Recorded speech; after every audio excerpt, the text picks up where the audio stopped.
ద్వేషిస్తున్నావా, ద్వేషించబడుతున్నావా? దూషిస్తున్నావా, దూషించబడుతున్నావా? అసూయ పడుతున్నావా, లేక అసూయకు నువ్వు బలైపోతున్నావా? ఎవరు నువ్వు? ఇక్కడ కూర్చున్న వారిలో రెండు తెగలు: ద్వేషించే తెగ, దూషించబడే తెగ, పగబట్టే తెగ, పగకు గురైనటువంటి తెగ, అసూయ పడే తెగ, అసూయకు గురైనటువంటి తెగ. ఎవరు నువ్వు?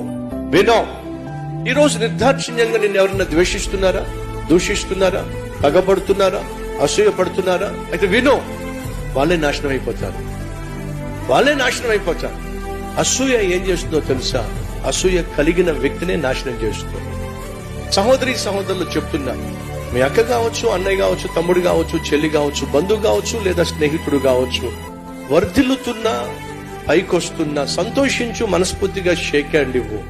అంతేగాని అసూయ పడ్డావా, లోపల ఆయాసం పెరిగిపోతుంది, ఆ తర్వాత బీపీలు వచ్చేస్తాయి, ఆ తర్వాత షుగర్లు వచ్చేస్తాయి, ఆ తర్వాత రకరకాల రోగాలు వచ్చేస్తాయి.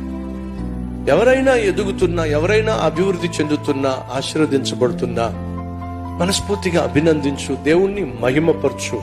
అంతేగాని అసూయ